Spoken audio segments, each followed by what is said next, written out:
notice Tommy didn't leave much time for the answer on that question. Thank you. No questions. Thank you. I want to be sure and thank the IBC people also. It's really generous of them to offer this venue for this this luncheon every year, and I know it's a bit of an inconvenience, has to be, but we appreciate them offering the place up. Also want to thank Mr. Martinez, Mr. Farias, Mr. Chavez, and I know I'm missing some names. Good job with the new Optimist Club for your hospitality and your invitation for this thing. It's really a neat deal to get together, because usually when we do see each other, it's not in this kind of setting. I know there are a lot of people in here who have worked together before and have really great friendships that they've developed over the years. But we may be on opposite ends of things right now. And so this is a nice, comfortable, enjoyable atmosphere that we get to share. And I appreciate Mr. Otero also for your invitation. Excuse me. I also want to welcome the new media folks from Laredo Morning Times, Mr. Ryan, and the Georgia Peach guy. I'm not sure. But anyway, I'm glad y'all are here. I hope you enjoy Laredo. The KGNS people also. Mr. Blake is not here, I guess, but they do a really good job of covering high school sports, and it's important to the kids. So we're glad you're here and hope you enjoy your stay here. Excuse me. We also want to express our continued appreciation for our new superintendent with LISD. Dr. Marcus Nelson is well, you've seen him. He's unique in all kinds of ways, and he's a great leader for our district. And he's chipping away at some things and making some changes here and there, and we're optimistic and hopeful that he continues along that vein, and have no doubt that it will go that way. But he's a good guy, and man, does he like sports. I'm telling you, he's at everything that he can be at. I don't know how he does it. It's like Coach Ramirez was talking about the other day. He says, with all the things that he does, how does he have time? You know, in a 24-hour day, how can he fit it all in? But he does, and we appreciate what comes our way on that kind of stuff. Also, the support of our athletic department administration. Coach Ramirez has been a Laredo guy forever, and the continued support and contribution that we get from his office. And we want to welcome our new assistant athletic director, Mr. Congratulations on your job. Also want to thank the UISD folks, the Superintendent, Mr. Santos, and Mr. Cruz, the athletic director, for your cooperation and allowances and support and facilitating all the things that we need with our construction project underway over Shirley Field and our field house and so forth. So I have no idea what we'd do if y'all didn't open your arms up and open your heart up and help us out on that stuff. So we appreciate it. Thank you. I'd like to introduce my defensive coordinator.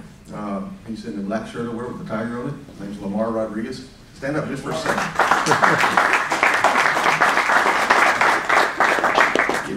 You have no idea how much that bothered him to have to stand up there. Okay? However, that's the only limitation he has is that kind of stuff. He amazes me. I can't believe that I was ever that energetic as a coach and that intense. But he is certainly a blessing to our program, and I know he's worked with some other folks in his room here. And I'll tell you what, he may not be the smartest X's and O's guy in the world, but I'll guarantee he's trying to get there. He puts in more hours and more time and more intensity than anybody I know. And I've coached with a lot of guys in this room too.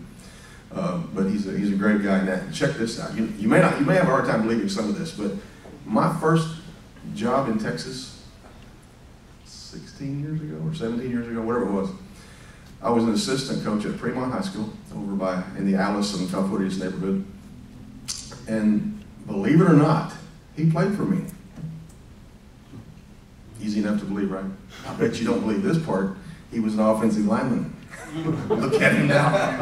I don't know what happened, Weight Watchers or something. But he's a great guy, and I'm glad to have him on my staff.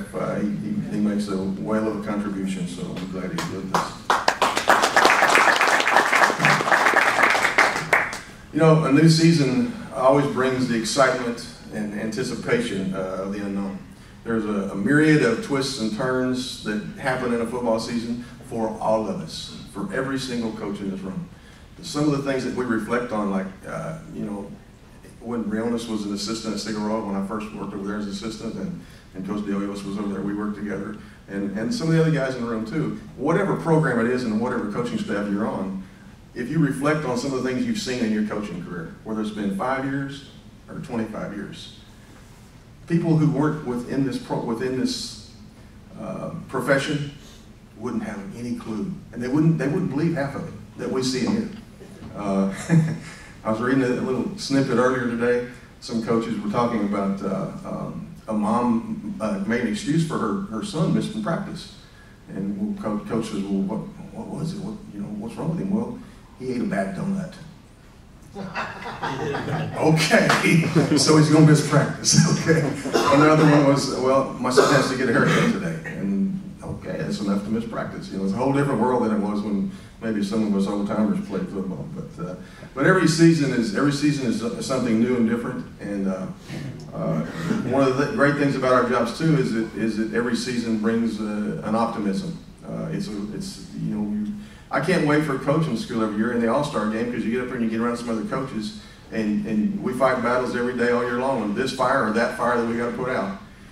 And you get up there and you have the coaching school in the All-Star game, and you're just like, "Hey, wait, okay, I remember this is about football and the game of football." And that's something that always recharges my batteries. It still does after 25 years. In my 25th year, it still recharges my batteries. And anything's possible, no matter what's going on the season before or the season before. Anything can happen, and so that optimism is refreshing and rejuvenating, and I know we all have that same sense. When I was talking about people not believing some of the stories that we could share with them. The average person on the streets is not involved in this profession, and I was thinking about what Frank was saying about building his program, and just visualizing him and his coaching staff going out in Laredo in probably July or August, and I don't know what the temperature reading was, but I know it was hot. And visualizing them out there and actually knocking on people's doors to get those kids up there. He referenced also kids having to work and things like that. Well, you know what? There's a whole lot of us in this room that have to deal with that, and others have other challenges, and others have other things that come up that again, like putting out fires, this fire, that fire. So it's a very unique profession, and we're all very lucky to be in it.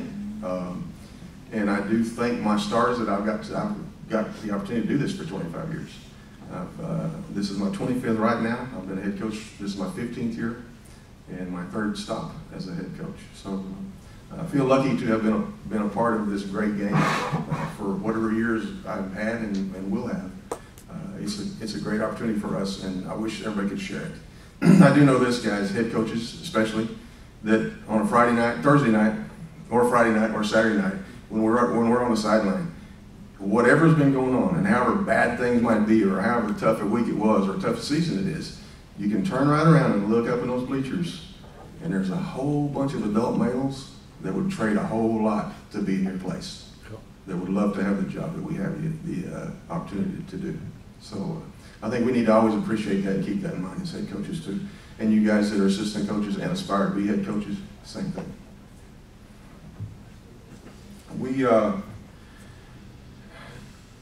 want to say a little bit about our kids. I don't have a list as long as Tommy did, but he's got a lot more kids too. So that's it. But on the defensive side of things, we are looking for contributions from sophomore linebacker Mark Durone. He was just a snippet away from being the All-District Newcomer of the Year last year as a freshman. And so we're looking for good things for him. He's been a little dinged up, but we think he's 100% now, and hopefully he can get a full game under his belt. Also senior linebacker Alex Alvarado. He's a 3-year starter at linebacker for us, so we're hopeful that he stays healthy and continues to make contributions.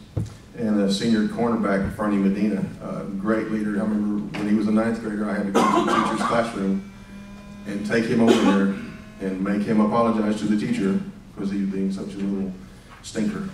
And it was amazing. The next week, he's like a different kid, and has been since. He's a really vocal leader, leads by example as well. And there's a lot to be said for that. And that's one of those. And we all got tons of stories like that of kids that we've had in our programs that we've made a difference with somehow. And I don't know what it was. I just took him by the hand almost, went to the teacher's classroom and made him face her and say, "Hey, we're not going to allow this. It's not going to happen." And he just turned over. just completely turned over. So we're glad he's still with us. Fernie Medina is his name. He's quarterback. On offense, I would say that we need to keep our eye on our quarterback, Luis Diaz-De Leon. He has played a little quarterback, but he has not been in the spread offense. He was a quarterback, or actually tailback a little bit in our single wing thing that we were trying to get started with last year. But this is his first year to really run the spread, and of course we've been working on it since January. And so he's still working out the kinks. He has his good days and his bad days, but we're hopeful that he'll be able to continue to progress and develop and make some things happen for us on the field offensively. Also, probably a couple of offensive linemen would be guys that we should make everybody aware of. Would be one of them would be well, actually both of them are tackles. Kareem Schreck, who's really just he worked harder than anybody this summer, anybody other than maybe Coach Rodriguez. But he worked very hard this summer, and he's a rock. He plays a lot of defense too. And then the other offensive tackle would be Bill Jesse Thorpe, the only guy in Laredo I think named Thorpe, but he's a great kid, just absolutely angelic on the campus. But when he's out there playing football, he's a different person, and we expect good things from him too. We, as I said, the season always brings the unknown, the anticipation, all that kind of stuff, and we didn't get off to the start we wanted 2 weeks ago with Roma, but we feel like we've cleaned some things up. We hope we have anyway, and hopefully be a little more competitive tonight. But one of the things that I want to leave with you too is, as I said, I've been doing this for 25 years now, 15 as a head coach. And the one thing that I've been consistent with since I've been a head coach is our mission statement. And ours is very simple. It's 3 things that we want our kids to become. Our first one is our mission statement says that our kids are going to become gentlemen. Now, obviously, that's a daily process. You know, we never have a finished product, I don't think, but it's a daily grind, a daily process. But we want to become gentlemen. Number 2, we're going to insist that they become academically responsible, one way or the other. Some are better than others, obviously, but we want them to understand that effort to become academically responsible is paramount. We are lucky enough, since I've been at Martin, we've had 2 valedictorians come on our football program. And I'm as proud of that as I am anything. And of course, I didn't have much to do with it, but I'm still proud to say it. You know. And then the third thing we have on our mission statement is we want our kids to have fun. It's pretty simple. And then I tell them the most fun you can have is winning games. So we'll hope for that. Okay. Anyway, I wish everybody a good season, relatively good season. Mostly, I hope that all of you kids stay healthy, guys. So have a good year. Thank y'all.